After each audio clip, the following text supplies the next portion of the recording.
एक मिनट से network issue आया है थोड़ा सा लाइव के लिए। हाँ, आ गया।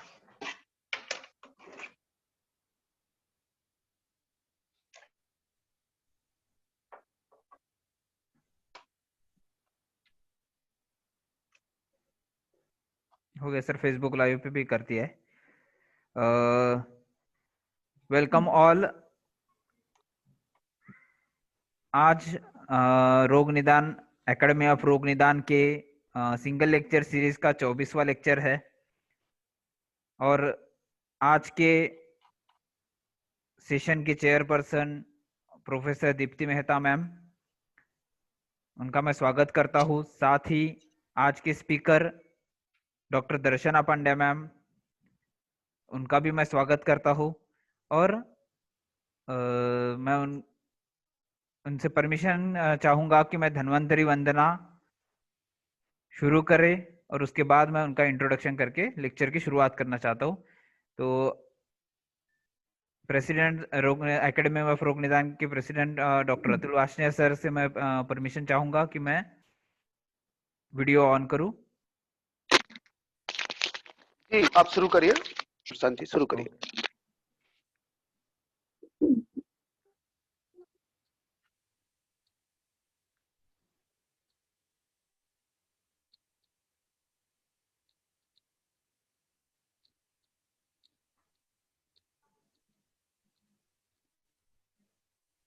श्री धन्वंतरि स्तोत्रम। ओम शंखं चक्रं जलौकां दधदमृतघटं चारुदोर्भिश्चतुर्भिः सूक्ष्मस्वच्छातिहृद्यां शुक परिविलसन्मौलिमम्भोजनेत्रम् कालाम्भोदोज्ज्वलाङ्गम् कटितटविलसच्चारुपीताम्बराढ्यम् वन्दे धन्वन्तरिं तं निखिलगदवनप्रौढदावाग्निलीलम्।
हेलो।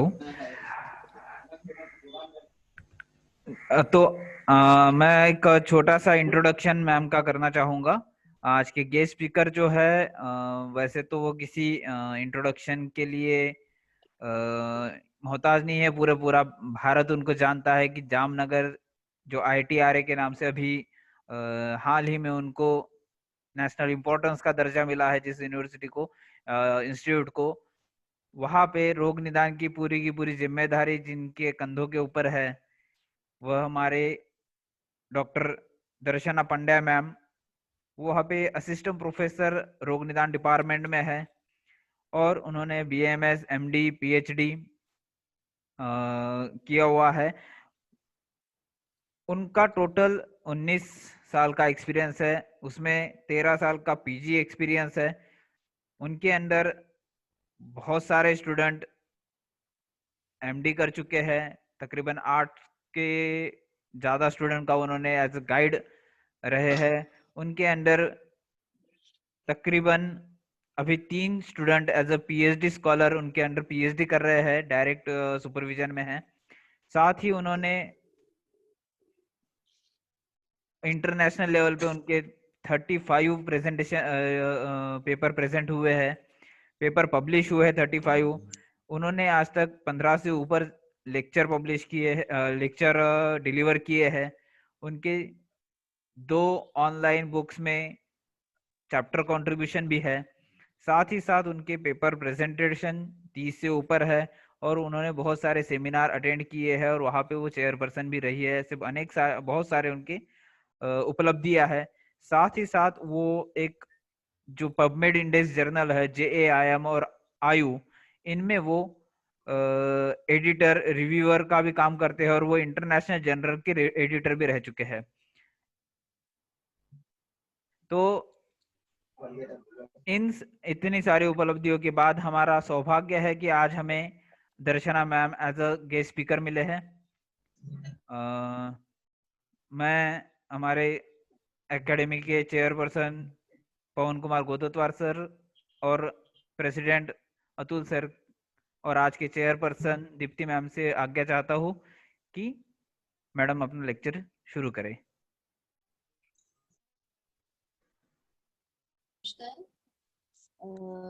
दर्शना जी, डॉक्टर दर्शना मैडम का बहुत बहुत स्वागत है रोग निदान अकेडमी। तो आज के लेक्चर की शुरुआत करते हैं। ऐसे मैं औपचारिक घोषणा करती हूँ।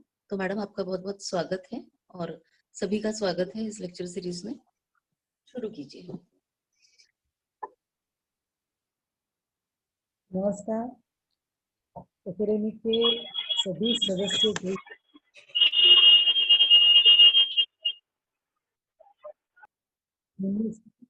नमस्कार। आज का विषय जो मुझे दिया गया है कि आप स्रोतस पे कुछ बोलिएगा और स्रोतस के विषय में ये विषय ऐसा है कि जो उसका उपयोग हम करते भी है, परंतु अगर उसकी जानकारी थोड़ी ज्यादा ले तो उसका उपयोग हम अच्छे से कर पाएंगे, प्रैक्टिकली और क्लिनिकली इसकी यूटिलिटी ज्यादा हो पाएगी। इसीलिए इस विषय के ऊपर मैं थोड़ा आज कुछ प्रकाश डालना चाहूंगी।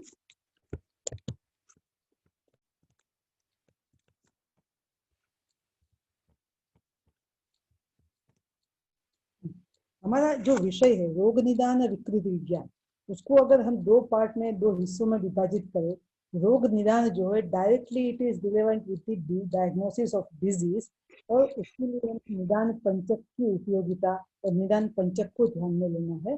वेरएज विकृति विज्ञान जहाँ पर है वो अंडरलाइंग पैथोलॉजी की ओर इंडिकेट करता है। तो उसको समझने के लिए हमें दोष धातु मल का शरीर के अंदर स्टेटस क्या है उस चीज को देखना पड़ेगा, क्योंकि जहाँ पर हमारे आचार्य ने आप्तोपदेश गम्य भाव बताया है वहां उन्होंने विकृति परीक्षा जो बताई, विकृति परीक्षा में स्पष्ट बताया कि कौन कौन सी चीजों को हमें एनालाइज करना है। इसके अंदर दोष धातु मल इत्यादि शामिल है और ये दोष धातु और मल का वहन करने का जो पाठ है ये स्रोतस है और इसीलिए इस पाठ को हमें ज्यादा अच्छे से समझना पड़ेगा। क्यों समझना चाहिए? जीवितस्य आयतनानि, शरीर की जिंदगी के जो पार्ट है, हमारी ह्यूमन बॉडी के अंदर जो पार्ट है वो शरीर के जीवित होने के सूचक है, ऐसे हमारे स्रोतस है। और उसकी स्ट्रक्चरल और फंक्शनल दोनों प्रकार की एंटिटी है।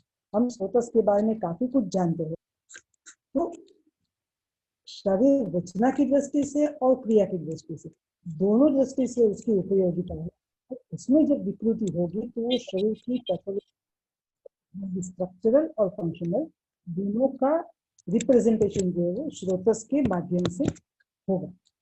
जैसे हम जानते हैं विकृति विज्ञान यानी pathology, it is the study of nature and cause of disease which involves changes in structure and function of the body. अब सेम थिंग जो दिखाता है ये स्ट्रक्चर मतलब कोई ऑर्गन आप जिसको समझते हैं तो जो विजिबल चीज है स्ट्रक्चर जिसका है, और फंक्शनल चीजें जो है उसके अंदर आप उसका जो सर्कुलेटरी पाथ जो है उसके अंदर जो जाता है उसका जो कार्य दोनों प्रकार की कृतियां जो है वो अंतर्गत हो गई। रूप से कहते हैं उसके प्रोसेस है जो कहीं ऑर्गन में स्थित है और मार्गस्थ है, दैट इज सर्कुलेटरी मेटाबॉलिज्म है। दोनों प्रक्रिया यहाँ पर होती है। बेसिकली जितना हम पहले अंडर ग्रेजुएशन में रहते हैं फिर पीजी में आते हैं, थोड़ा बहुत जो जानकारी हम करते हैं, स्रोतस के नाम से हमारे दिमाग में 4-5 चीजें आ जाती है कि महास्रोतस, अन्नवाह स्रोतस, पुरुषवाह स्रोतस, लाइक। परंतु एक बात हमें समझनी है कि शरीर में विजिबल नेकेड ऐसे दिखने वाले स्ट्रक्चर से लेकर के सूक्ष्मतम सेल्स जो है वहां तक हमारा स्रोतस का कार्य क्षेत्र फैला हुआ है। तो जहां से भी कोई चीज सीक्रेट होती है, या तो ऊजिंग, जिसको हम कहते हैं कि नया वाला मिट्टी का घड़ा जो है उसमें से पानी ऊज होता है, करेक्ट नहीं है, होता नहीं है, बट पानी ऊज होता है, उसी प्रकार की कंडीशन हमारे शरीर में स्रोतस में होती है। तो शरीर की जो डेफिनेशन हम स्रोतस की देखते हैं, उन्होंने बताया चक्रपाणि ने कि श्रवणात् श्रोतांसि मीन्स श्रवणात् इति रसादि एवं पोषस्य श्रवण और रसस्य एवं पोषकस्य श्रवण। पोष्य और पोषक दो शब्दों को अगर हम समझे तो डेली डाइजेशन और मेटाबॉलिज्म के माध्यम से जो सर्कुलेशन होकर के स्थायी धातुओं का नरिशमेंट होता है, वो स्थायी धातु वो है जो वो पोष्य धातु है।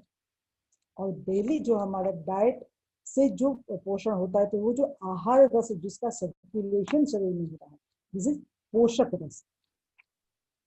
तक आगे स्पष्ट करते हैं कि जो परिणाम आपद्यमान धातु नाम जो है, जो एक धातु पूर्व स्वरूप से छोड़ करके उत्तर स्वरूप में जा रही है, वो सभी धातुओं का वहन करने के लिए स्रोतस है, परंतु स्थायी धातुओं के लिए स्रोतस नहीं। जब वो स्रोतस मार्ग में आता है, जब वो धातु मार्ग में आती है, पाथ में आती है, तभी उसका स्रोतस के माध्यम से वहन होता है।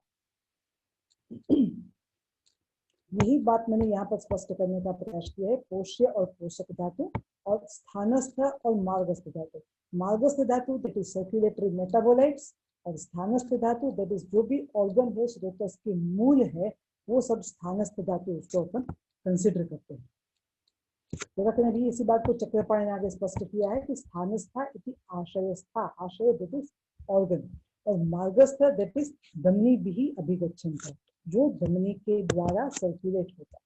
अब इसी दो फिगर के द्वारा मैंने इस विषय को समझाने का प्रयास किया है। पहली फिगर पे फोकस कीजिए, उसमें दो अलग अलग चीजें बताई है। पहला जो है उसको जिसको अपन कहते हैं डिफ्यूजन। डिफ्यूजन मतलब एक तरफ सेल्यूलर वो कोई भी जो मेम्ब्रेन के एक तरफ दूसरी और जहाँ पे कंसंट्रेशन बहुत लो नहीवत है, तो सेल्यूलर मेम्ब्रेन के द्वारा जो आयन से वो हाई कंसंट्रेशन से लोअर कंसंट्रेशन की ओर जाएंगे और दोनों तरफ इक्विलिब्रियम होम्योस्टेसिस बनाने का प्रयास करेंगे। सेम वे दूसरी फिगर जो है, जहां पर एक तरफ प्रोटीन जैसे कोलोइड्स का हाई कंसंट्रेशन है और मेम्ब्रेन के दूसरी तरफ जो है वो लो कंसंट्रेशन है। अब यहाँ ये प्रोटीन जो है वो अपनी जगह छोड़ करके दूसरी जगह पे नहीं जा सकता है, तो फ्लूइड जो है it will be drawn from the lower concentration side and it will be added to the higher concentration side. So ultimately वो आयनिक दृष्टि से या तो कोलोइडल दृष्टि से उसको इक्वल बनाने का प्रयास करेंगे। हमारे शरीर के अंदर यही सिचुएशन होती है जब आर्टेरियोल्स से सेल्स के अंदर और सेल्स से आर्टरी के अंदर जब कुछ चीजें ट्रांसपोर्ट होती है। दूसरा जो डेफिनेशन है, परिणाम आपद्यमानानाम धातूनाम, जिसका ट्रांसफॉर्मेशन होना है जिस धातुओं का, उसी धातुओं का ट्रांसपोर्टेशन होता है। जैसे आहार, ये फिगर जो है इंटेस्टाइनल विले की है, तो विले के अंदर जो छोटी छोटी वेन्यूल्स के द्वारा विले से वो वेन्यूल्स के अंदर जो आहार रस तैयार हुआ है, जिसका परिणमन हो चुका है, वो आगे परिणमन के लिए जाएगा। तो ये परिणाम आपद्यमान धातु जो है उसका यहाँ पे सर्कुलेशन हो रहा है। फॉर एग्जाम्पल अगर फूड से हमने ग्लूकोज लिया तो उस ग्लूकोज का ग्लाइकोजन में ब्रेकडाउन होना है, जिसको अपन कहते हैं ग्लाइकोजिनोलाइसिस, जिसमें ग्लूकोज से ग्लाइकोजन में कन्वर्ट होकर के वो शरीर में स्टोर होकर के जब उसकी जरूरत पड़ेगी तब फिर से वो ब्लड में आएगा। ग्लाइकोजिनेसिस के रूप में जब ग्लाइकोजन स्टोर हो जाता है उसके बाद उसके लिए स्रोतस की रिक्वायरमेंट नहीं है, but once again when body needs energy then at that time this glycogen will be converted into glucose, so again it will come into circulatory path। तो जब वो सर्कुलेटरी पाथ में आएगा तो उसके लिए स्रोतस आवश्यक है। Converts into the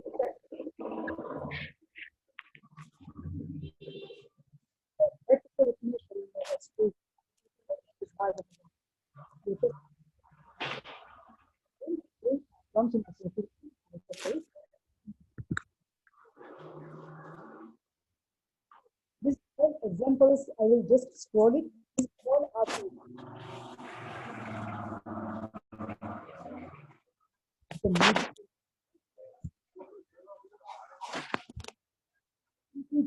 देखते हैं वो रेटिना में पहुंचती है और रेटिना से विजुअल पाथ के द्वारा वो अपनी जगह तक जाती है। फिर वहां इंटरप्रिटेशन होता है कि what we have seen exactly, और फिर दिमाग में जो होता है दिस ऑल आर परिणाम आपद्यमान कंडीशन, और इसलिए ये सारी जगह पे स्रोतस का होना आवश्यक।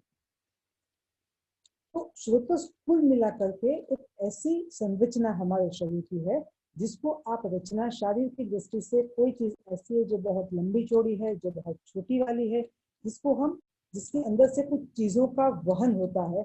स्थूल लाइक महास्रोतस, लाइक इंटरसेल्युलर स्रोतस, सॉरी सेल्स और कैपिलरी के बीच में जो आवागमन की प्रक्रिया होती है वो सारी चीजें जो है वो स्रोतस की। फिगर इसलिए मैंने यहाँ पे बताई है, जैसे चरक ने बताया है स्वधातु समवर्णन, उसका कोई कलर नहीं, बट इट मे बी वृत्त, इट मे बी स्थूल लाइक महास्रोतस, इट मे बी सूक्ष्म, it cannot be seen to naked eye like gaseous exchange in our lungs, it may be like branches ये आपके lungs में सारी चीजें स्रोतस सीधा धमनी से अलग है। इट डज नॉट मीन स्रोतस जो है वो धमनी नहीं है, इवन अदर देन सीधा धमनी ऑल द स्ट्रक्चर्स करेंगे। जैसे स्रोत से एक धातु से दूसरी धातुओं की पुष्टि और धातु के जब कैटाबोलिज्म की प्रोसीजर होती है तब उसका शरीर से मल स्वरूप निर्माण होता है। फिर excretion, intake, digestion and assimilation for all the चीज, for each and every biochemical procedure. इसलिए चरक ने स्पष्ट करा कि शरीर के अंदर कोई भी भाव ऐसा नहीं है, माइंडवेल कोई भी भाव, तो वो रक्त संवहन हो सकता है, वो आपकी एफेरेंट और इफेरेंट नर्व्स के द्वारा जो मैसेजेस पास किए जा सकते हैं, जो नर्व सेल्स में साइनस थ्रू जो ट्रांसपोर्टेशन होता है, फॉर एवरीथिंग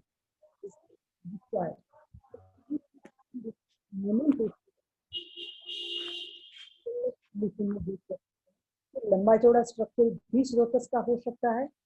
स्रोतस may be of different size, जैसे ये बताया कि माइन्यूट पोर्स रहते हैं, स्पेस है तो इंटरस्टिशियल स्पेस हो सकती है, और आशय जैसे बहुत बड़े भी हो सकते हैं। It may be closed circuit, it may be open ended circuit. GI tract open ended है, सर्कुलेटरी जो है क्लोज्ड एंडेड है, बट एवरीथिंग स्रोतस is there. Only this thing which is being circulated inside the स्रोतस, उसको आप स्रोतस से अलग कर सकते हो, बाकी सारी चीजें स्रोतस के अंदर समाविष्ट है। जहां तक उसके संख्या का प्रश्न है, ये बहुत स्पष्ट, ये सारी चीजें चरक ने अच्छे से बताई कि जो 13 स्रोतस में यहाँ पर बता रहा हूँ वो स्रोतस सिर्फ और सिर्फ एक गाइडलाइन है। आपको जो बहुत ज्यादा नॉलेजेबल है वो उस पे से आगे अनुमान करके काम चले, और जो बहुत ज्यादा नॉलेजेबल नहीं है बट अपना काम फिर भी आयुर्वेद के माध्यम से करना चाहते हैं, तो उसको आप 13 स्रोतस को समझ लीजिए, आपका बहुत सारा काम उसके माध्यम से भी चल जाएगा। अनुक्तार्थ ज्ञानाय ज्ञानवताम, फॉर नॉलेजेबल पर्सन, और जिसको ज्ञान बहुत ज्यादा नहीं है तो इसको ही मान करके वो आगे चल सकता है। आगे दूसरी बात, दोषों के लिए कोई पर्टिकुलर स्रोतस नहीं है। ये चरक ने स्पष्ट बताया है कि जहां तक वायु पित्त और श्लेष्मा का प्रश्न है, सर्वाणी स्रोतांसी अयन भूतानि, सभी स्रोतस में वायु पित्त और कफ का वहन हो रहा है, इसलिए दोष वह स्रोतस अलग नहीं है। उसके उपरांत तद्वत इंद्रियाणाम पुनः सत्वादिनाम, केवल चेत शरीर के अंदर जो इंद्रिय वह स्रोतस इत्यादि है वो चेतनाभूत शरीर है, उसके अंदर आपको मिलेंगे। जैसे ही चेतना नाबूद होती है, आदमी की मृत्यु होती है, उसके बाद वो स्रोतस की एक्सिस्टेंस वहां पर नहीं मिलेगी। तो this means this are purely functional entity, वहां पर कोई स्ट्रक्चर आपको नहीं दिखेगा। बट जहां पर आगे कहीं बात आई व्याधियों के संदर्भ में, तब इन्होंने संज्ञा वह स्रोतस है, मनो वह स्रोतस है, शब्द वह स्रोतस है, ये सारी अलग अलग एंटिटीज वहां पर बताई है। मतलब ये सारी जगह पर भी अगर व्याधियां हो रही है तो हमें वहां पर कंसर्न स्रोतस को कंसीडर करना पड़ेगा। अब प्रत्येक स्रोतस के लिए एक बहुत स्पष्ट डेफिनेशन जो बताया, मूलात खादांतर देह प्रसूतम, मतलब जो अपने रूट से शुरू होता है, कहीं ना कहीं अलग अलग अवयव को शरीर के अंदर स्रोतस का मूल बता दिया गया, और इस मूल से वह स्रोतस की शुरुआत होती है और पूरे शरीर में वो फैलता है। जो भी कोई भी व्याधि होगा, मूल की अहमियत क्या है ये समझिए। जब कोई भी व्याधि उत्पन्न होगा, अगर वो शुरुआत में पेरिफेरी में है, उसकी शाखाओं में कहीं पर है, परंतु आगे जाकर के ये अपने मूल को खराब कर सकता है, नंबर 1। नंबर 2, अगर अपने व्याधि को ठीक करना है तो आपने उसके रूट को भी ठीक करना होगा, और जो मूल है उसको कोई भी कंडीशन में उसको प्रिवेंट करना है। वहां तक सुश्रुत ने बता दिया कि अगर स्रोतस में विद्ध होता है तो आप पहले उसका प्रत्याख्यान कर दीजिए कि patient may survive, may not be survive. So this is the root of, क्योंकि सुश्रुत ने जो स्रोतस बताया है उसमें बहुत उन्होंने द्वय द्वय करके उन्होंने रूट की कहीं ना कहीं पैर बताई है। तो अगर स्रोतस में कहीं पर विद्ध होता है उस कंडीशन में तो person may be survive, may not be survive. अब रोग निदान की दृष्टि से अगर हम बात करते हैं तो बहुत स्पष्ट चरक ने और वाग्भट ने जो बताया, यही स्रोतस की अहमियत प्रस्थापित करता है कि स्रोतस अगर प्रकृति भूतत्वाद है, प्रकृत अवस्था में है, तो अपना परिणाम आपद्यमान धातु का, परिणाम आपद्यमान भाव का काम अच्छे से करेगा। परिणामतया शरीर के अंदर दोष धातु मल का सबका वहन, निर्माण, सारी चीजें अच्छे से होगी, तब न विकार ही उपस्थित है। अगर स्रोतस दूषित होते हैं तो शरीर में रोगोत्पत्ति होगी, दैट मीन्स रोगोत्पत्ति है तब स्रोतस दूषित अनिवार्य रूप से है, और अगर स्रोतस ठीक ठाक है तो व्यक्ति स्वस्थ रहना है। इसी चीज को चरक थोड़ा ज्यादा हाईलाइट करते हैं कि जब स्रोतस दूषित होते हैं, देखिए सर्कुलेटरी मेटाबोलाइट्स और स्थानस्थ organs, any either or dual can be affected इतरेशाम प्रकोपात इतराणि च। एक स्रोतस अगर दूषित होता है तो वो अपने आगे वाले स्रोतस को भी दूषित करेगा, particularly in chronic condition, this thing must be kept in mind. Second thing, श्रोतांसी एक स्रोतस दूसरे स्रोतस को दूषित करेगा, एक धातु स्रोतस जो है वो धातु को भी दूषित करेगा, और दोनों दूषित स्रोतस और धातु दोनों मिलाकर के आगे जो है वो और भी विकृति लेगा। बट ये सबके लिए बेसिक थिंग जो होगी वो रहेगा दोष, सर्वेषाम एवं प्रदुष्टा वात पित्त श्लेष्मान। और यही कारण है कि दोष से संबंधित अलग स्रोतस की कंसेप्ट कहीं पर नहीं है। और वायु पित्त और कफ जब दूषित हो गए तो अपने दोष स्वभाव से, शरीर दूषणात् दोषा, दोष स्वभाव से ही वो स्रोतस को दूषित करेंगे। इसके लिए जो कारण बताया कि ये कारण स्रोतस दृष्टि करने के लिए आवश्यक, जो भी आहार और विहार दोष के समान गुण वाला होगा उसके अनुसार वो कंसर्न दोष को प्रकोपित करेगा।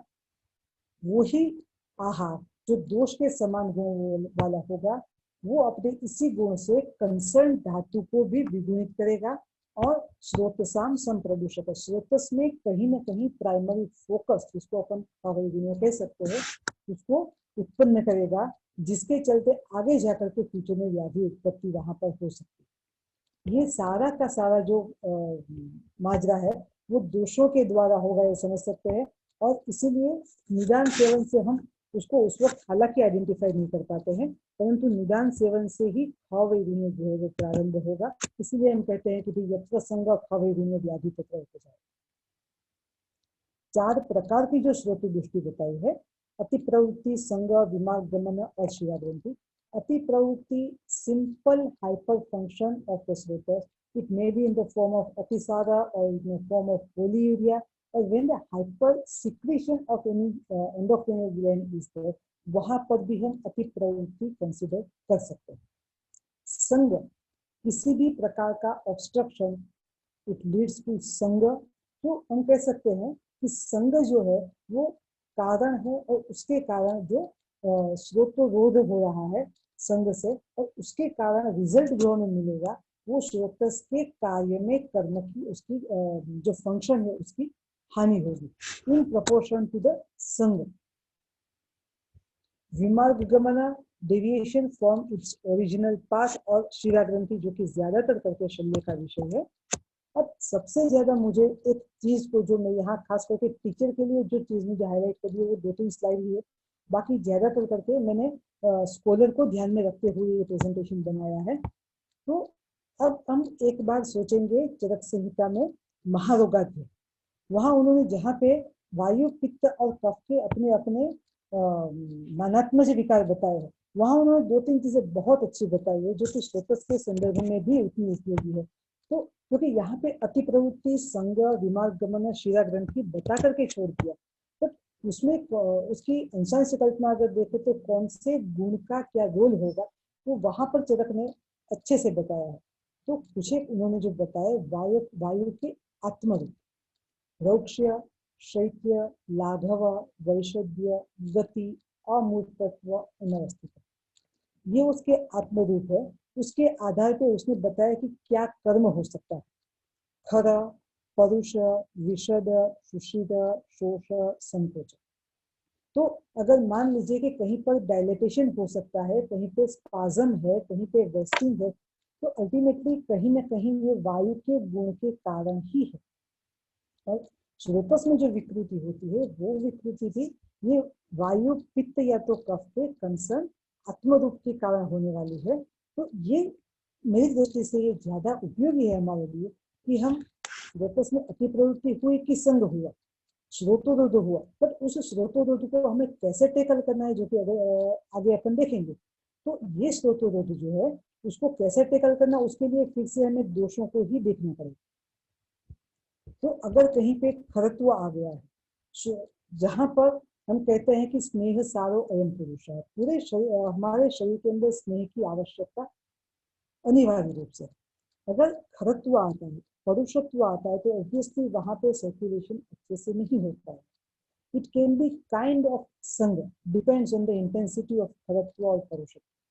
अगर संकोच है तो अगेन संकोच के कारण भी आपका संग होगा इन प्रोपोर्शन टू संकोच, बट अल्टीमेटली वहां से सर्कुलेशन अच्छे से नहीं होता है। सेम वे अगर आगे हम जब कफ में भी देखेंगे तो कफ के अंदर भी वो चीज बताई है कि उपलेप, क्लेद, उपदेह, ये सारी चीजें जो है, तो ये चीजें भी श्रोतोरोध करेगी, संग करेगी, बट संग का कारण जब तक हम नहीं जानेंगे तब तक उसको हम ठीक अच्छे से नहीं कर पाएंगे। तो इसीलिए जो वायु, पित्त और कफ के आत्मगुण बताए और उसी आत्मगुण के माध्यम से फिर उसके जो कर्म बताए उनको हमें ध्यान में रखना। फिर इसी आत्मरूप और कर्म को ध्यान में रखते हुए चरक ने उसकी चिकित्सा बताई।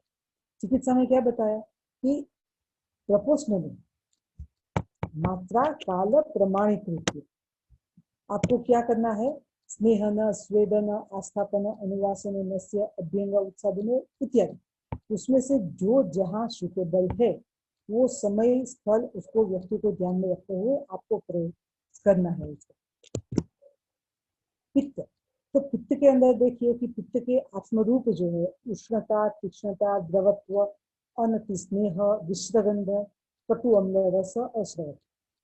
जहां तक श्रोतस के संदर्भ में बात है तो श्रोतोपाक, क्लेद, कोथ, स्वाव, ये सारी चीजें जो है वो कहीं ना कहीं पैथोलॉजी से जुड़ी हुई है। तो उसके अंदर हमें क्या करना होगा, कहाँ प्रदेह, प्रलेप, स्नेह, विवेचक, जो भी उसकी आवश्यकता है उसके हिसाब से आप प्रयोग कीजिए। ये कुल मिला करके हम रोगी की कंडीशन को देख करके अप्लाई कर सकते हैं। परंतु नटशेल जब हम ये समझते हैं कि श्रोतस में विकृति हुई है, इट में भी अति प्रवृत्ति, इट में भी संग, इट में भी विमार्गमन, तो वहां पे क्या हुआ, या इधर संकोच है, पाक है, उपलेप है, दाह है, कोथ है, क्या है। तो इसके आधार पर हमें कौन सी चीज को वहां पे इंप्लीमेंट करना है, इस विषय को हम थोड़ा इसके माध्यम से ही समझ सकते हैं।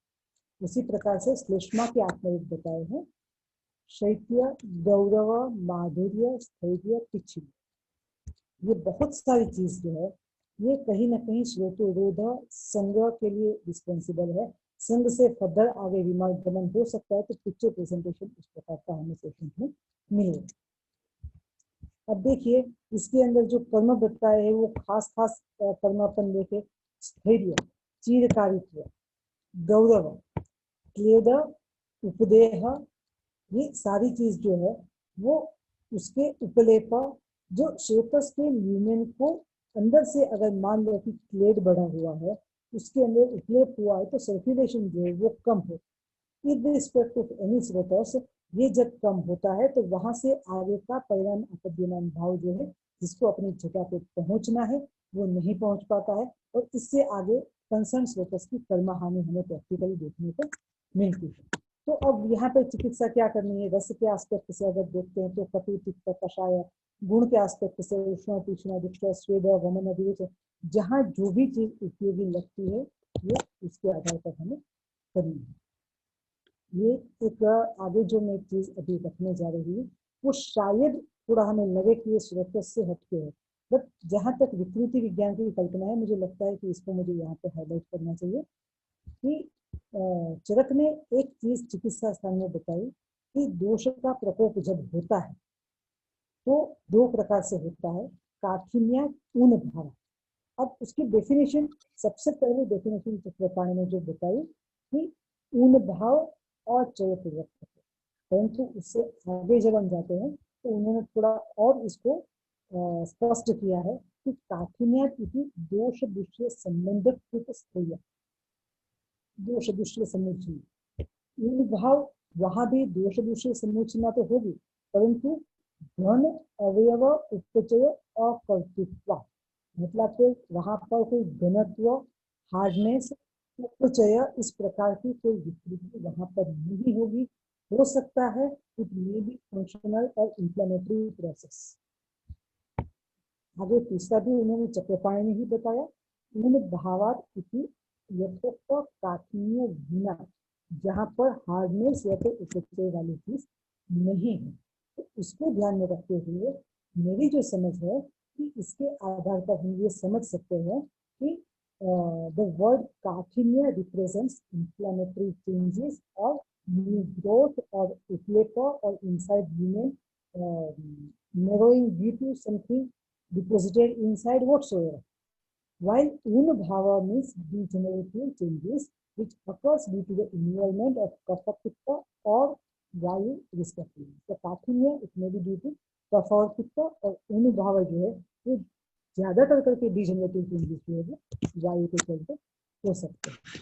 अब कुछ क्लासिकल रेफरेंसेस मैं यहाँ पर देना चाहूंगी कि जो श्रोतस की क्लिनिकल इम्प्लीमेंटेशन को, क्लिनिकल उसकी यूटिलिटी को बताते हैं। जैसे सबसे पहले हम याद करें विद्यात विश्वेन्द्रनाथ पाकात श्रोतोमुख विशोधन, श्रोतोमुख विशोधन से और आगे के 3 चैप्टर बताए कि दोष जो है वो शाखा से कोष्ठ में आते हैं। It means श्रोतोमुख विशोधन, so it is one of the important aspect जिससे शाखा में वो दोष कोष्ठ में आते हैं, और हम ये जानते हैं कि जब तक दोष कोष्ठ में नहीं आते हैं तब तक आप उसको निष्कासित नहीं कर सकते। ये सुश्रुत ने एक बात बताई कि यस, इन्होंने यहाँ पे जो है वो शल्य के संदर्भ में बताया है कि श्रोतोगते श्रोतसाम स्वकर्म गुण हनि। ये शल्य के संदर्भ में, जब शल्य श्रोतस के अंदर जाता है तो कंसर्न श्रोतस को उसके गुण और कर्म की हानि करता है। यही चीज आगे एग्जैक्टली मुझे याद नहीं है, परंतु एक जगह पर चरक ने ये बताया है कि आप ये दोष जो है, दोष भी जब श्रोतस के अंदर जाएंगे तो प्रकोपित होंगे तो एक देशीय क्षय और अन्य देशीय वृद्धि की जो संप्राप्ति बनती है उसमें श्रोतस और श्रोतस का अवरोध भी कहीं ना कहीं रिस्पॉन्सिबल है। yes. आगे जो अलग अलग श्रोतस की मैंने बात बताई, मनोवह श्रोतस, संज्ञावह श्रोतस, तो ये सुश्रुत ने तामसी निद्रा के संदर्भ में बताया कि जब संज्ञावह श्रोतस है उसके अंदर दोष पर्टिकुलरली स्पेश में जब बहुत ज्यादा मात्रा में आता है तब वो तामसी निद्रा को रहता है। एक और चीज मुझे व्याधि के संदर्भ में यहाँ पर जो स्पष्ट करनी है, दो कंडीशन हमारे पास है। पहला ज्वर निदान, निदान स्थान 1 चरक संहिता, और दूसरा रक्तपित्त। ये दोनों के अंदर श्रोतस के अलग अलग एस्पेक्ट वर्ड होते हैं। जैसे ज्वर निदान के अंदर ये बताया है चरक में, रस स्वेद वहानी श्रोतांसी पिधा। अब यहाँ पर अगर हम रसवह स्रोतस स्वेदवह स्रोतस लेते हैं, रसवह स्रोतस की हम कल्पना करते हैं हृदय और रसवाही धमनी। अब हृदय और रसवाही धमनी में आप डायरेक्ट देखें तो कहीं पर भी विजिबल ऑक्लूजन नहीं कि जिसके चलते हमें उसका अवरुद्ध होकर के ज्वर उत्पत्ति होती है, जैसा कि हम क्लिनिकली किसको दिखा सकते। उसी प्रकार से स्वेदवह स्रोतस की जहाँ तक बात है तो स्वेदवह स्रोतस पर्सपायरेशन जो है वो ज्वर में होता है परंतु वो दिखता नहीं है, इसको थोड़ा समझने की आवश्यकता है। यहाँ हम शॉर्ट में अगर देखें तो rasa for this part of the body, sveda that is waste substance. इतना समझ के अगर हम अभी आगे चलें तो ये रस और स्वेदवह स्रोतस का अवरोध होकर के सेल्यूलर लेवल तक न्यूट्रिशन नहीं पहुंचता है और उसका जो मेटाबॉलिक वेस्ट सब्सटेंस है वो बाहर नहीं निकल पाता है, जिसके चलते accumulation of metabolic waste or deficiency of nutrition, it leads to the condition where the fatigue, malaise, body ache, these are the symptoms will be। और अग्नि जो सिम्टम में जाती है वो अग्नि वहां पर आपको टेम्परेचर राइज जो मिलता है तो उसकी वजह से मिलता है। तो यहाँ पर हमें जो श्रोतस रस और स्वेदवह स्रोतस को श्रोतस का अवरोध है उसको आच्छादित करना, ये जो हम कंसिडर करते हैं उसके लिए हमें एकदम सेल्यूलर लेवल पे वहाँ पे न्यूट्रिशन और वेस्ट सब्सटेंस की जो एक्सचेंज नहीं हो पा रही है उसको हमें समझना है। और यहाँ रक्तपित्त की जहाँ पर वर्णन किया चरक ने निदान स्थान में, वहाँ उन्होंने बताया यकृत प्लीह प्रभवानाम लोहित वहानाम स्रोतसाम लोहित अभिष्यंद गुरु से, अभिष्यंदी और गुरु से, अभिषंदी गुण से गुरुणी मुखानी आसाध्य। तो ये जो कंडीशन है वो बहुत ज्यादा हद तक पोर्टल हाइपरटेंशन को जाती है। उन्होंने बताया कि यकृत प्लीहा से जो उत्पन्न होता है ऐसा रक्तवाह स्रोतस के जो मुख है वहां पे अवरुद्ध होता है। तो यहाँ पे पोर्टल हाइपरटेंशन बहुत ज्यादा हद तक हम समझ सकते हैं। What I mean to say कि हमें सेल्यूलर लेवल से लेकर के विजिबल ऑब्स्ट्रक्शन तक इस चीज को हमें देखना है। जो अलग अलग व्याधियों के अंदर श्रोतस के विषय में अलग अलग चीजें बताई, जो कि पहले मैंने बताया कि वायु पित्त या तो कफ से हो सकता है। जैसे गुल्म की बात आई तो चरक वायु महाश्रोतस अनुप्रविश्य रोक्षात कठिनी भूतम आत्मित्य, वृक्षता के बढ़ के वो वहां पे काठिन्य उत्पन्न करता है और इसीलिए वहां पे घृत की महत्ता बताई है कि पहले आप अनुलोम स्वेदन अनुलोम करिए और उसके बाद जो आप बहुत ज्यादा घृत का ऑयल का प्रयोग यहाँ करते हैं। उन्माद के संदर्भ में उन्होंने मनोवह स्रोतस का वर्णन बताया और ये मनोवह स्रोतस कहाँ पे हृदय उपस्थित किया। मनोवह स्रोतस जो है वो अवरुद्ध हो जाता है जिसके चलते उन्माद होता है। तो दिस ऑल आर स्रोतस whether it is mention in the 13 number और 11 पेयर और नॉट मेंशन, बट इसी को हमें हर जगह पर कंसिडर करना पड़ेगा। तीसरा एक रेफरेंस है श्रोतसाम पाको, सन्निपातक जोड़ के अंदर दो चीजें मिलेगी, खास करके श्रोतस का पाक और चिरात पाकष्ट दोषाम, दोष पाक डिले होगा और श्रोतसाम पाको धातु पाक जो है वो वहां पे सुपर इम्पोज हो जाएगा, हावी हो जाएगा, और इसीलिए सन्निपातक जोड़ जो है वो डिफिकल्ट। ये एक ऐसा व्याधि राज्य क्षमा जहां पे उन्होंने 3 कंडीशन साथ में बताई, श्रोतसाम सन्निरोधाच, श्रोतस का अवरोध, धातु उष्मा का क्षय और रक्तादि धातुओं का क्षय और अग्निमान्य धातु उष्मणांच अपचय, ये 3 कंडीशन वहां उन्होंने बताई, तो वहां भी श्रोतस रोध जो उन्होंने क्लियर कर बताया।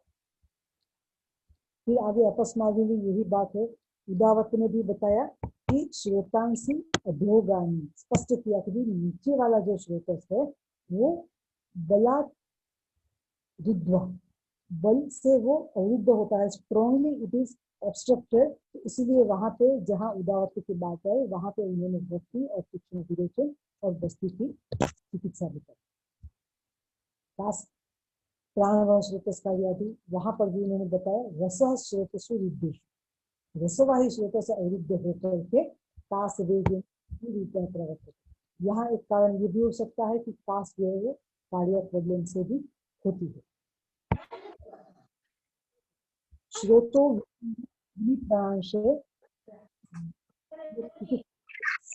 जो थोड़ी मुझे टेक्निकल प्रॉब्लम हुई उसके चलते यहाँ पे रहा है, तो उसको अपन छोड़ते हैं अभी। तो कुल मिलाकर के श्रोतस समझना है, श्रोतस की अलग अलग conditions, maybe it very minute, it may be it is gross level or it may be big, but जहाँ पर परिणाम हो रहा है हम आहार रस से फूड इंटेक से लेकर के आप धातुवह की बात करें और धातुवह से मलोत्पत्ति और मल का सर्कुलेशन पूरी कंडीशन के लिए, अगर मल भी हम देखें वो उसके अंदर मूत्र स्वेद और पुरुष और धातुओं के मल के संदर्भ में भी यही चीज को हमें संप्राप्ति समझते समय देखना होगा। ऐसा वह स्रोत से कंसर्न, यहाँ मुझे 2 चीज पहले बतानी है कि भाई रस विषय को मैंने थोड़ा क्यों हाईलाइट करने की कोशिश की है।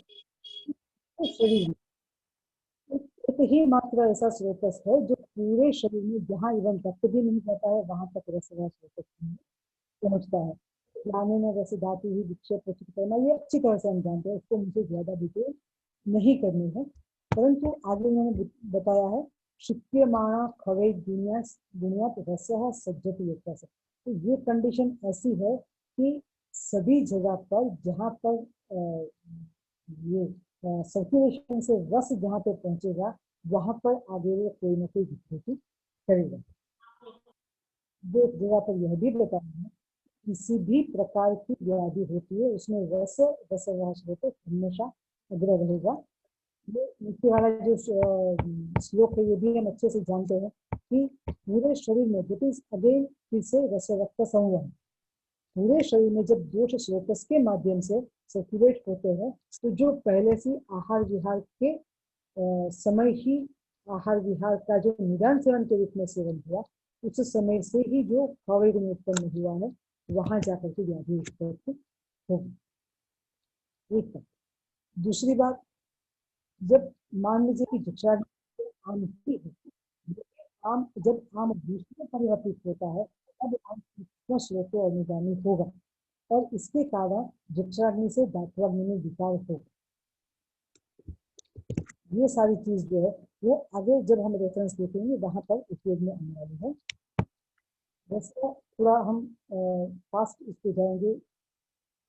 रस का कार्य जो है पुष्टि पुष्टि तर्पण, मतलब कहीं ना कहीं वो शरीर के अंदर ब्रूहण का ग्रोथ एंड डेवलपमेंट का काम करते हैं। जब वृद्धावस्था आती है तो यही रस जो है वो शरीर का यापन का कार्य करता है। रस का जब क्षय होता है रौक्ष्य श्रम शोष ग्लानि शब्द और सहिष्णुता is all because of various function of satiety, nourishment,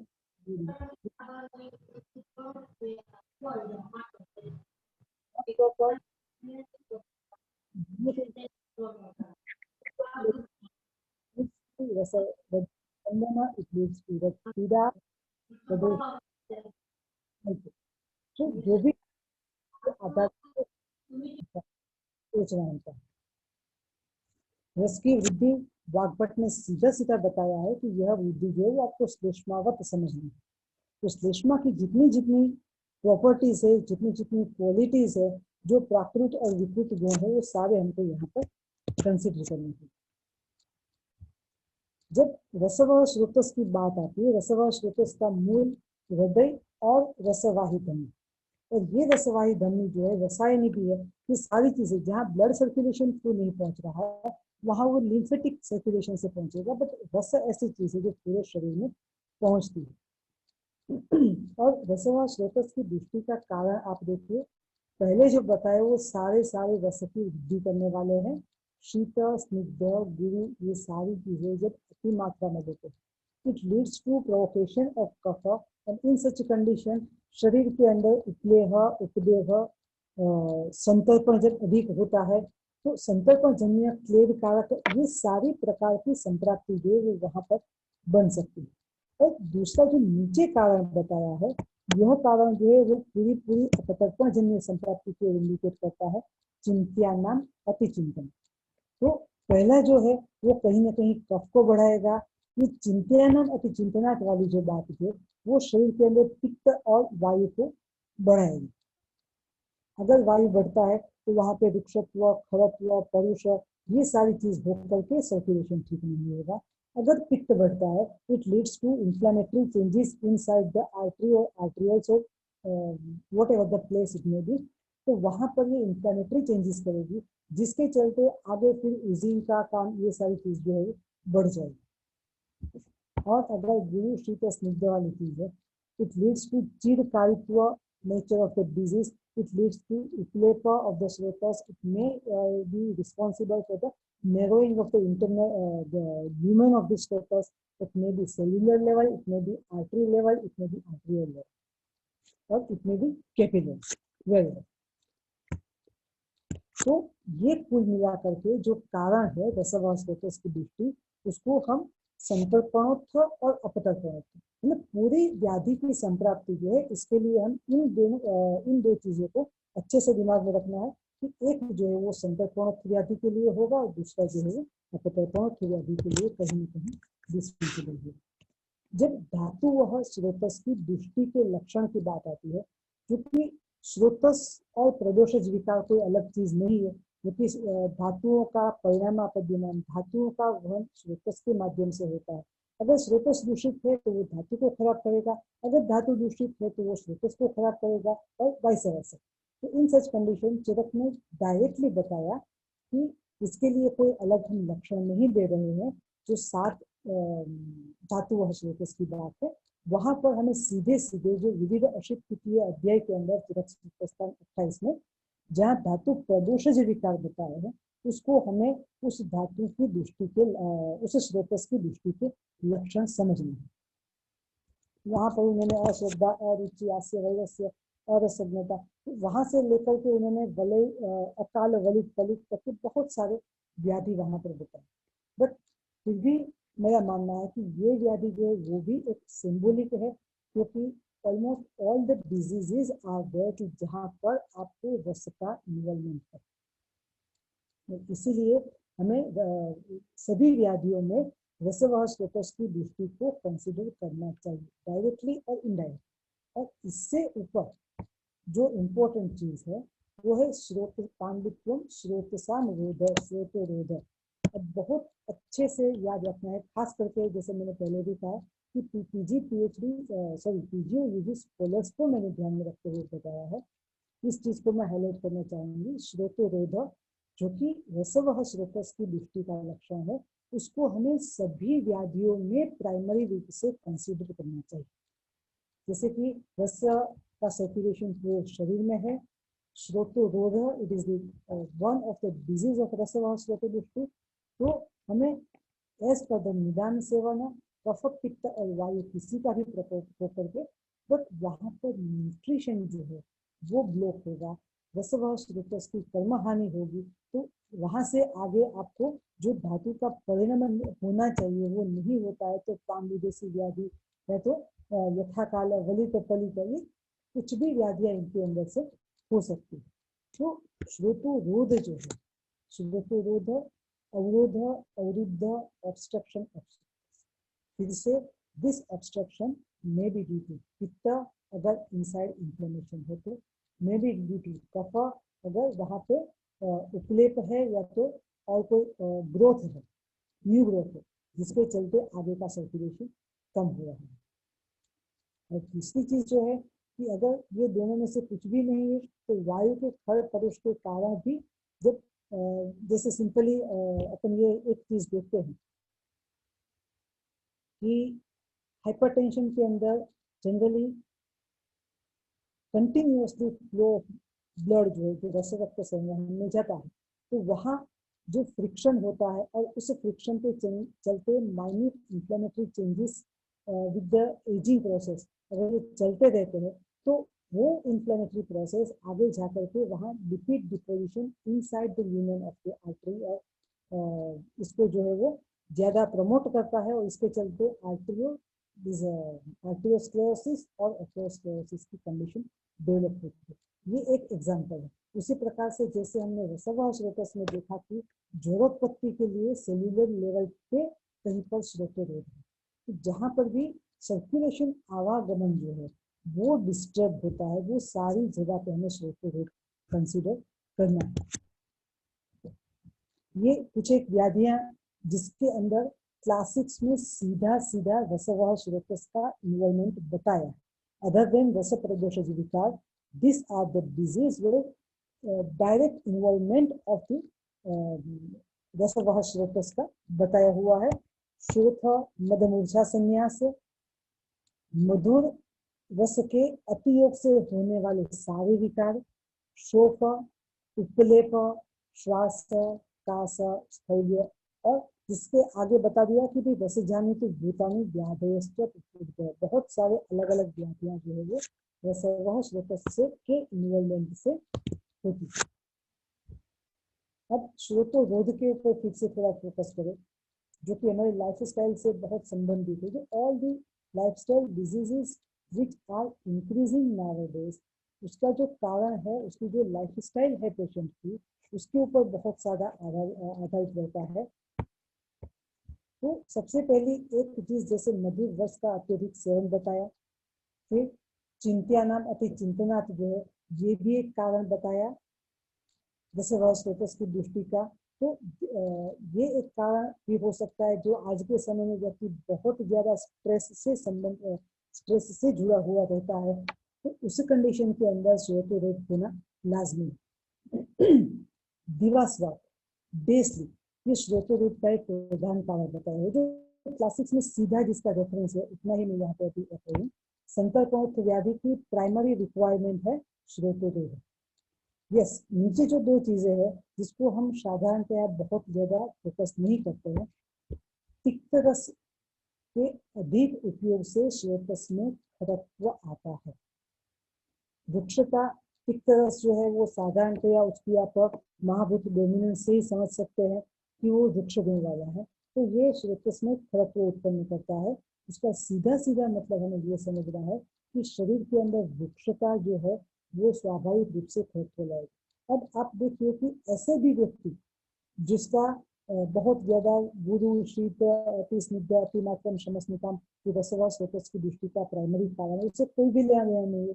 ऐसा एक व्यक्ति जो है जो लीन एंड क्लीन है, बट उसके अंदर भी आपको आज के संदर्भ में coronary artery disease, triple vessels disease ये मिलता है।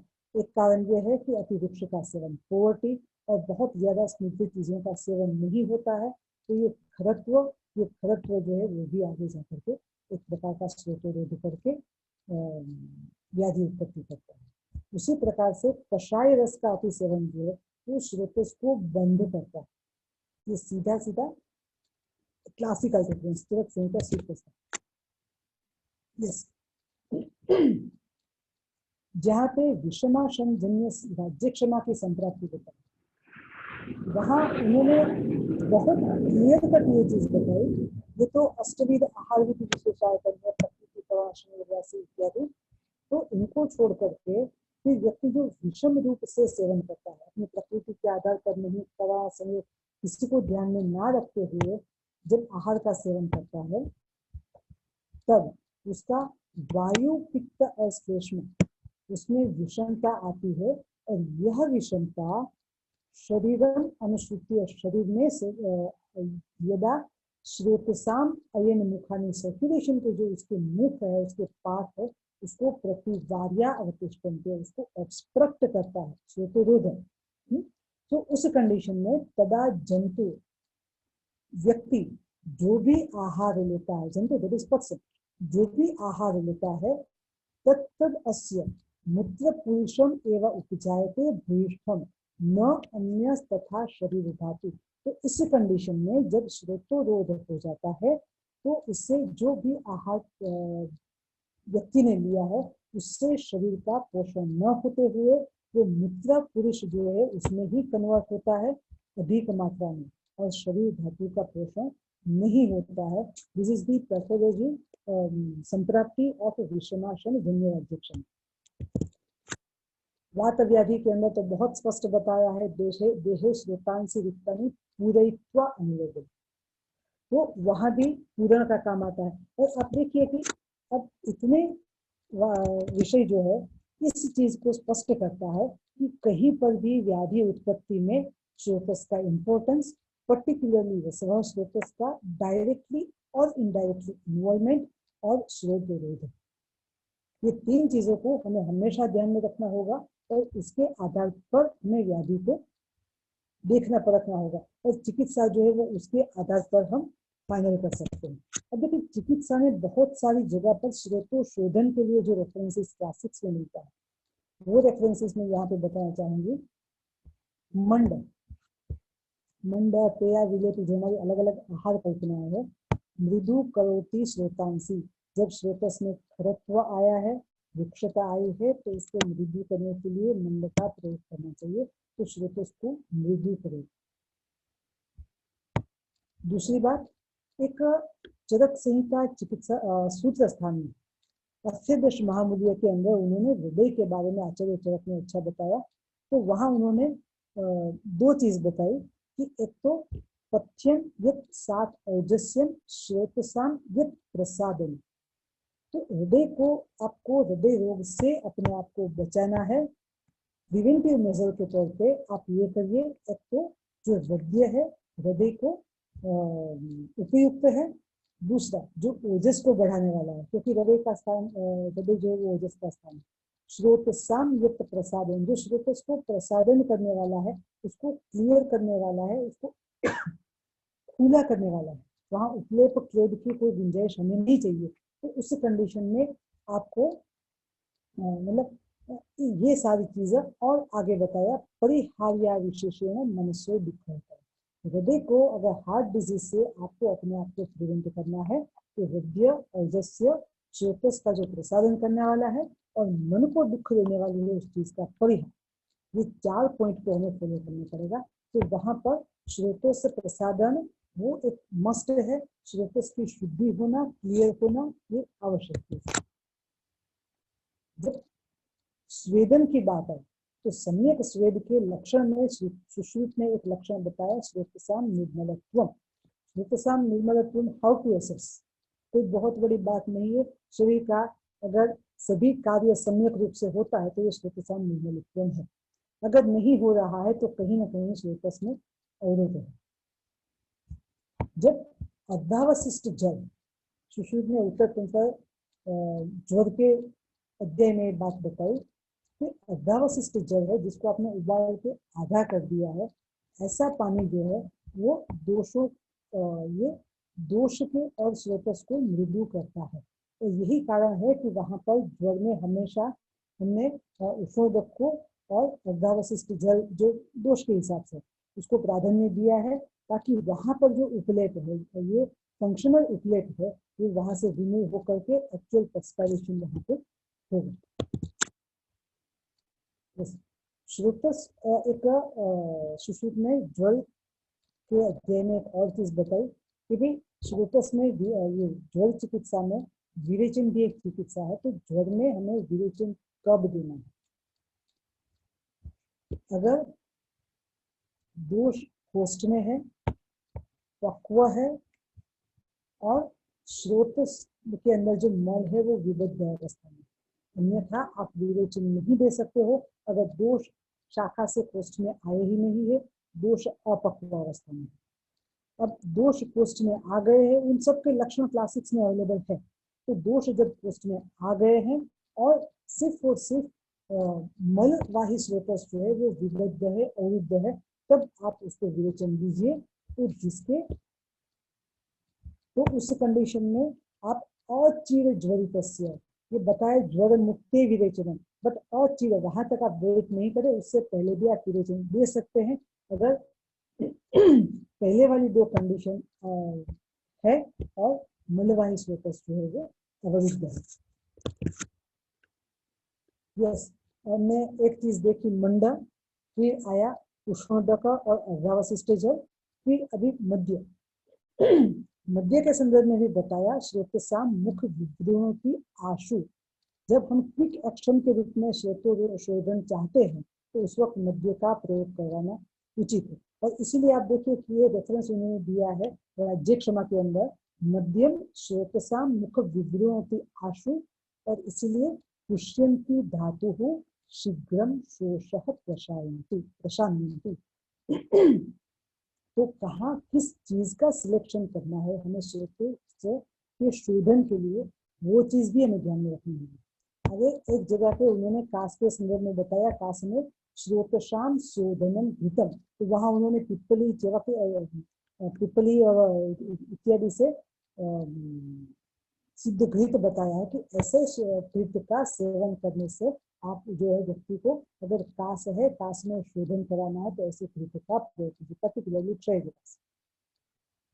आगे एक स्थान पर रेफरेंस दूसरा भी है, श्रोतो विबंध मोक्षार्थ निश्चय ही स्नेह। अगर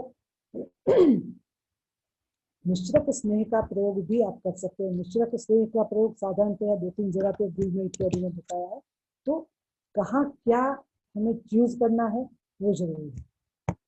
मस्तु लघु श्रोतो विशोधनम,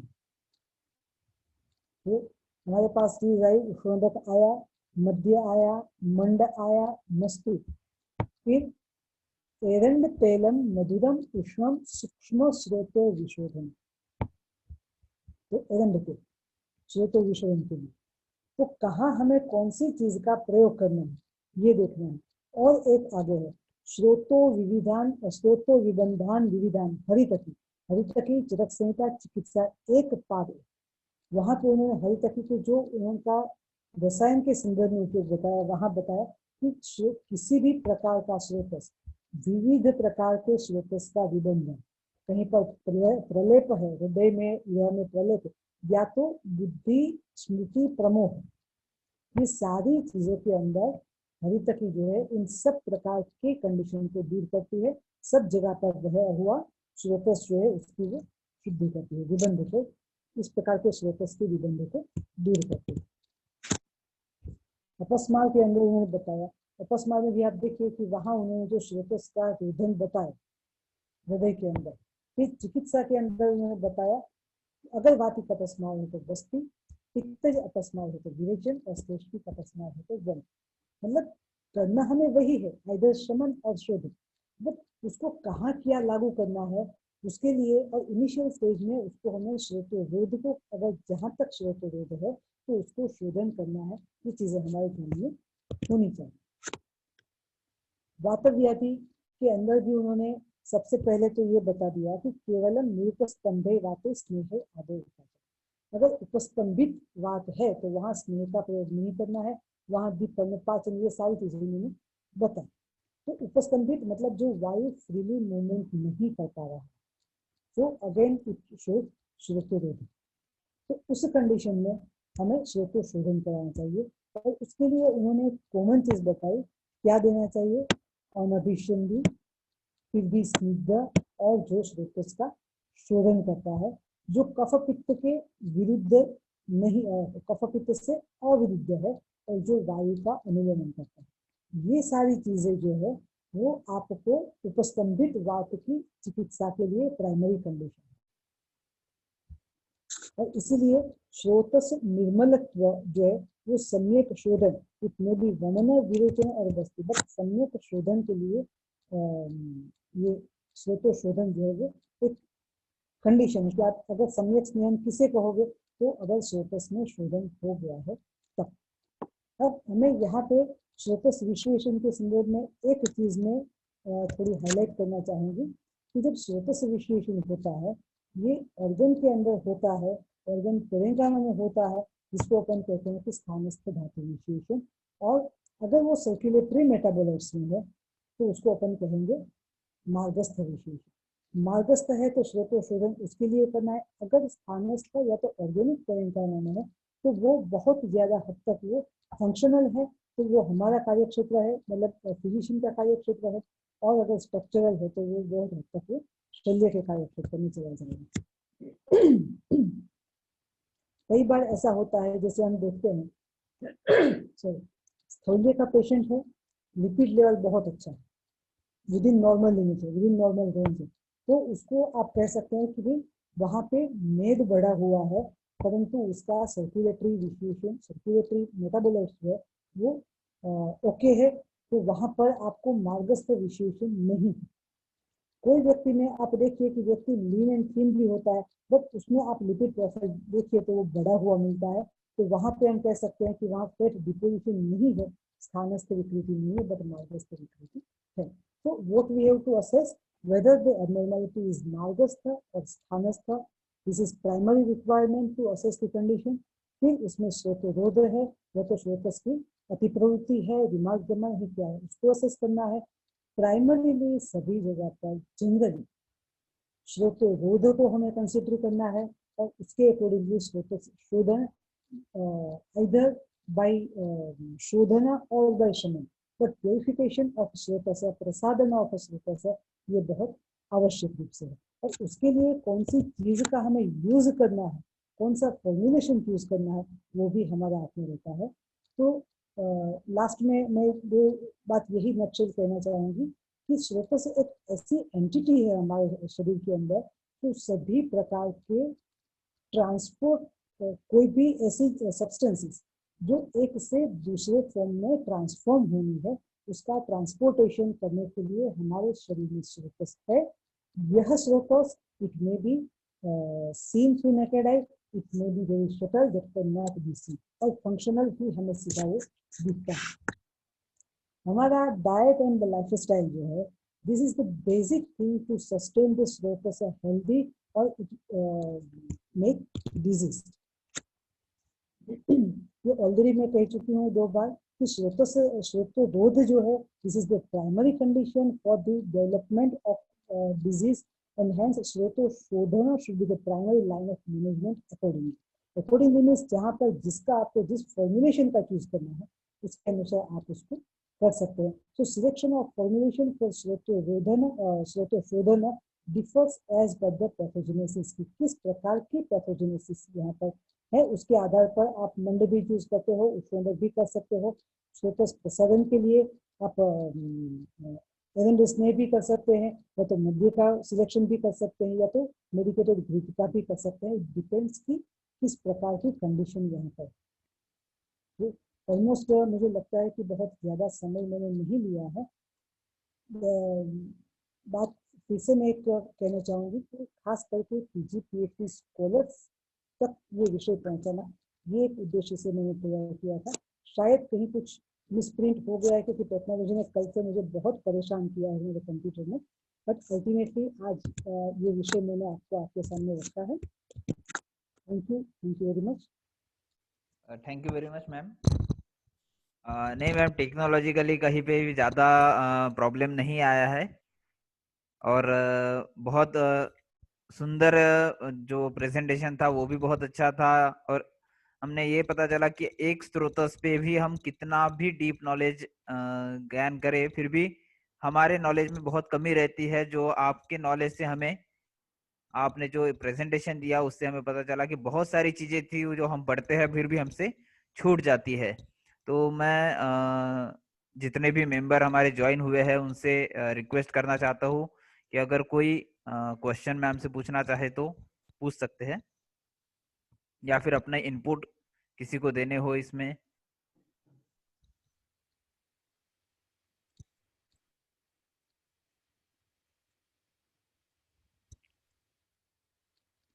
मयंक बिश्नोई, डॉक्टर मयंक बिश्नोई जी ने हाथ रेज किया, हैंड रेज किया है। मयंक बिश्नोई जी, आप को अगर कुछ इनपुट देना है तो आप बोल सकते हैं। सर गुड इवनिंग सर, मुझे बस यही कहना था कि स्लाइड्स सारी शेयर कर दीजिएगा प्लीज। अच्छा, अब वो हाँ हमारे बस। वैसे जो यूट्यूब चैनल है उस पे भी आ जाएगा, और जी जो जी जी, अपना वो हाँ। फेसबुक है उसके पेज है उस पे भी इसका प्रेजेंटेशन अपलोड हो जाएगा पूरा तरह से। ठीक है, okay sir. Respected Atul sir, अपने इनपुट्स।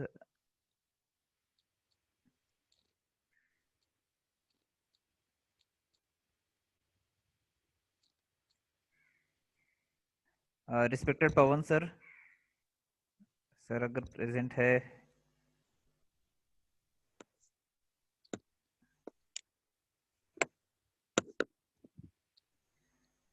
हाँ नहीं, मैं अभी आज के चेयरपर्सन प्रोफेसर दीप्ति मैम से मैं रिक्वेस्ट करना चाहूँगा कि वो अपने इनपुट्स एंड कंक्लूजन अब हमारे साथ शेयर करें। थैंक यू दर्शना मैडम, और बहुत बहुत धन्यवाद आपको। बहुत अच्छा प्रेजेंटेशन रहा, और सबसे बड़ी बात है, मैं आपको बधाई देना चाहूंगी कि स्रोतस के ऊपर आपने जो ये आज इतना अच्छा इंफॉर्मेटिव जो लेक्चर दिया है। स्रोतस हम हमेशा से पढ़ते रहे हैं, फर्स्ट ईयर से रचना शरीर में भी हम स्रोतस पढ़ते हैं, क्रिया में पढ़ते हैं, रोग निदान में पढ़ते हैं, चिकित्सा में पढ़ते हैं, लेकिन अलग अलग ढंग से पढ़ते हैं। जब हम रचना में पढ़ते हैं तो केवल स्रोतस कहाँ है, कैसे हैं, वो क्या वहन करते हैं, ये पढ़ते हैं। क्रिया में पढ़ते हैं तो उनकी क्या यूटिलिटी फिजियोलॉजिकल है वो पढ़ते हैं। रोग निदान में हम एज ए स्रोतस एक डिफरेंट ना पढ़ के हम रोग में कहाँ की स्रोतस का यूज हो रहा है, मतलब कौन सा स्रोतस जो है वो दूषित हो रहा है वो पढ़ते हैं।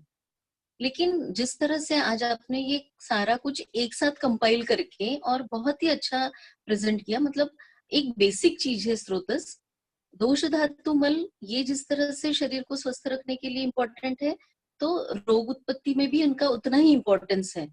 लेकिन उसका जो प्रेजेंटेशन का तरीका और उसकी तरफ जो देखने का नजरिया, वो आपने एक बहुत ही अलग टाइप से जो है प्रेजेंट किया। तो इसके लिए मैं आपको बहुत धन्यवाद देती हूँ और बधाई देती हूँ कि एक बिल्कुल ही बेसिक चीज को लेकर के आपने जो प्रेजेंटेशन तैयार की।